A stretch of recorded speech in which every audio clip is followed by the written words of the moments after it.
Hello, you're playing The Waiting Game, the show that gets you ready for the games you want by suggesting similar stuff. What's this week's show on then? Call of Duty Ghosts. Oh, come on!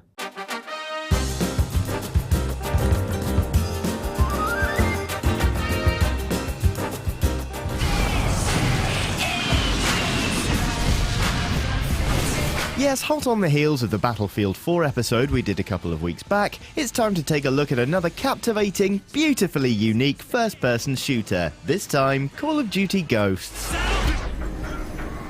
If you've never heard of Ghosts, it's the latest installment in the long-running Shooty Man franchise initially established by Sir Walter Raleigh back in 1602. In the latest release, set in the future, the United States has ceased to be a global superpower and has subsequently been invaded by a federation of South American states. Things are going pretty terribly for the Americans, to be honest, but they aren't going down without a fight, assembling a crack team known as the Ghosts, which is where you come in. Cue lots of sneaking about in a mostly conquered country, guerrilla tactics, and of course, shooty bits. Sound familiar? It should do.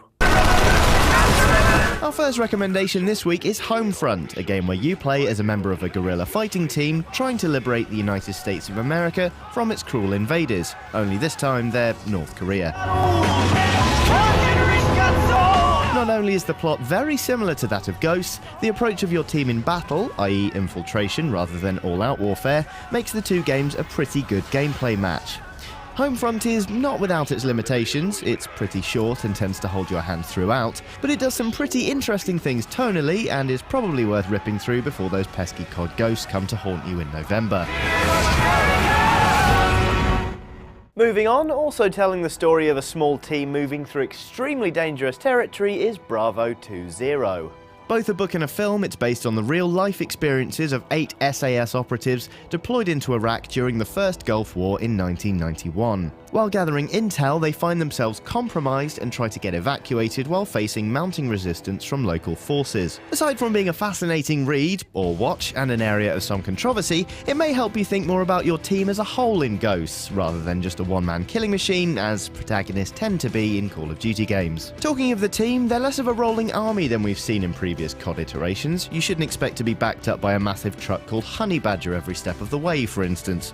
Instead, they're far more interested in stealthy guerrilla tactics, and if there's one man who knew a thing or two about that business, it's Che Guevara. One of the chief orchestrators of the Cuban Revolution, the right-hand man of Fidel Castro, Ernesto Guevara, is probably the most instantly recognizable guerrilla fighter in history, unless you're talking about Donkey Kong, but he doesn't really count. Che Guevara's book, simply called Guerrilla Warfare, contains a detailed breakdown of how to become a guerrilla fighter, along with accounts of a number of struggles across 7 different South American countries. I don't even need to tell you why this book should be useful, given you're going to be playing as a guerrilla fighter. Just don't be surprised if the NSA start monitoring your online activities. Alright, we're most of the way through this week's episode, and to be honest, we haven't even touched on one of the most exciting things about Call of Duty Ghosts, namely the flipping war dog. This is Riley. He's part of your team. This is Riley bursting through a door as casually as if he's taking a piss up a lamppost. He's pretty badass.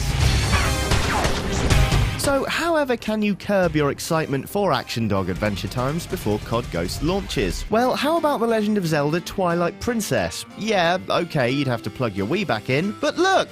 You can turn into a wolf, which is really useful in some situations, and absolutely hopeless in others. As well as being a flipping brilliant game, Twilight Princess should help you assess combat situations more quickly and work out how to use War Dog Riley to the best possible advantage in battle. And if that's really not enough Action Dog for you, you should watch K9. Starring James Belushi as a grumpy cop who's been marked for death by an international drug dealer, for some reason it's decided the best course of action in this situation is to give him a dog, so that's what happens. They then become an awesome crime-fighting duo, which is nice, but why should you watch this in order to get ready for Call of Duty Ghosts? Well, it's got a dog in it, and this dog also loves justice and hates crime. Oh, and it's the same breed as Riley. Nailed it.